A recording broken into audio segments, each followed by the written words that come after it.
This is Professor Jim Holmes, J.C. Wiley Chair of Maritime Strategy at the Naval War College. Today I want to talk to you about aviators and admirals at the Battle of Midway. But first, a quick recap of that monumental naval engagement. Early on June the 4th, 1942, the Imperial Japanese Navy struck at the U.S. airfield on Midway Island, about 1,300 miles west of Pearl Harbor, in hopes of drawing out U.S. aircraft carriers into the open sea so they could be sunk. Instead, carrier task forces commanded by Rear Admiral Ray Spruance and Rear Admiral Frank Jack Fletcher took station north of Midway and lay in wait for the Kido Butai, Japan's mobile carrier striking force. The Japanese brought 4 fleet carriers to the fight, the Americans 3, plus the airfield on Midway. Thanks to brilliant intelligence work by the staff for Admiral Chester Nimitz, the Commander-in-Chief of the U.S. Pacific Fleet, our Navy knew the Japanese target was Midway and had a solid idea of the Kido Butai's whereabouts on the morning of June the 4th. Carrier air forces on both sides had a hard time finding the enemy. After all, the ocean is a big place, and in those days, planes had not yet been fitted with radar. Nevertheless, a clear edge in what we today call battle space awareness went to the U.S. Navy. The advantage of knowing the surroundings became decisive when Admiral Chuichi Nagumo, commanding the Japanese carriers, waffled at a key moment about whether to arm his torpedo bombers with torpedoes to attack ships or bombs to attack ground targets. Japanese aviators had pounded the airfield on Midway early that morning, as I mentioned, but Nagumo was convinced a second wave of strikes was necessary to put it out of action. Since he didn't know for sure that U.S. carriers were in the area, he ordered the attack planes reloaded with bombs, only to receive ambiguous reports that the U.S. fleet had been sighted. After wavering, he ordered bombs switched out for torpedoes. Unloading and reloading takes time, unfortunately for him. Planes from the carriers Enterprise, Hornet, and Yorktown began finding their way to the scene while Japanese crews were changing out ordnance and refueling planes, the time when a carrier is most vulnerable to attack. U.S. torpedo planes arrived first, coming in low and slow according to the tactics of the time. They scored no hits, but drew Japanese fighters down to the deck just before dive bombing squadrons reached the scene on high and barreled down on the Japanese flat tops. American bombing squadrons suffered heavy losses, but they got the job done in grand style. By the end of June 4th, the Kido Butai lay in ruins, while our Navy lost only one carrier, USS Yorktown.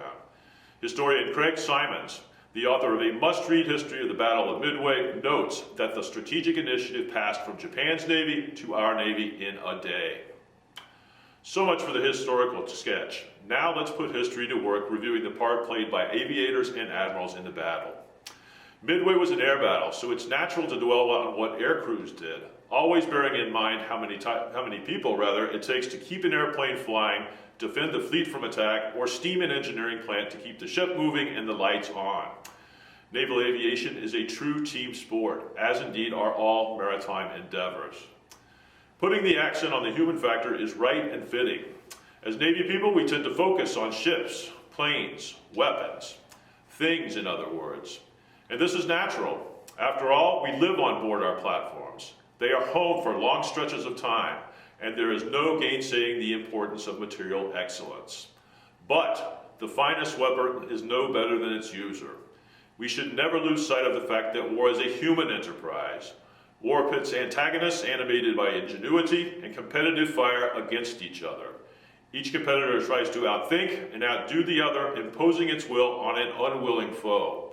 Oftentimes, the victor is the combatant who wants it more and whose people are more willing to run grave personal risks for the cause. There was no shortage of valor on June the 4th.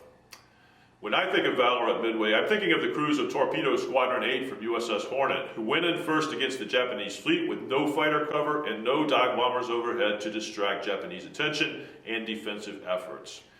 They faced the combined firepower of the Kido Butai and suffered grievously. From Torpedo 8, only Ensign George Gay survived the assault, watching the battle from the water before finally being rescued. I'm thinking about Lieutenant Dick Best, the commander of Bombing Squadron 6 on board USS Enterprise, who ingested caustic soda from a faulty oxygen canister on his first sortie that day, yet went on to hit 2 Japanese carriers and received the Navy Cross. I'm thinking of Lieutenant Commander Jimmy Thatch, the skipper of Fighting Squadron 3 on board Yorktown, who invented tactics to offset nimble Japanese Zeros and went on to down 3 of them on June 4th. Gay, Best, and Thatch make up only part of the roll of honor from the Battle of Midway. Their example reminds us that not just tactical and technical skill, but sheer bravery is what makes the difference in war on the high seas. We must live up to their example as we confront the challenges of our own day, challenges every bit as daunting as those of 1942. Now let me say a few words about Admiral Nimitz, who oversaw the Pacific War from late 1941 on. Nimitz was an icon of naval leadership. Psychologists warn of the perils of groupthink, a dynamic in which social pressures within groups discourage dissenting views from being fully aired and all options fully considered. A team afflicted by groupthink reaches consensus, but it tends to be an ill-considered consensus. The remedy for groupthink is to solicit many different voices and to empower and even reward those who challenge the prevailing view. In so doing, a leadership ensures that all ideas are vetted in full and the benefits, costs, and dangers of each course of action are identified and pondered.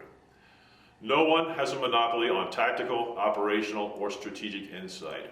The chances of sound decision improve when perspectives clash. Conformity is a bad thing, while raucous debate makes us better as a team. Nimitz understood the dangers of groupthink decades before the term was coined, and he set out to counteract it. I mentioned how intelligence work set up the American fleet for success at Midway. Nimitz listened to official estimates from Washington, D.C., but encouraged his naval intelligence staff in Honolulu, in particular Joe Rochefort and Edwin Layton of Station Hippo, to pursue competing analysis. And so they did. The staff hit on an ingenious subterfuge for determining where the Japanese blow would fall, and pieced together enough fragments of Japanese signals traffic to project where and when the Imperial Japanese Navy would appear off Midway. That made it possible for our fleet to take an auspicious position and ambush the enemy from an unforeseen axis. Nimitz listened to contrary arguments, pondered his options, and made up his mind to trust the views put forward by his own people. I would be remiss if I neglected to mention that Admiral Nimitz empowered his subordinates in other ways. He was no micromanager. His orders to Fletcher and Spruance were simple.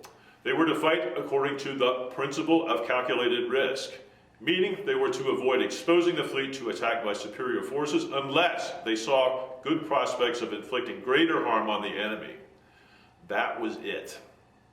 In other words, Nimitz told his subordinates what to do, but refrained from dictating how they should do it. In this, as with encouraging productive discord when debating operations and strategy, he is an example to us all. People such as these carried the day at Midway. And with that, I will close, except to encourage you to read up on Midway and to say, Happy Birthday, Navy.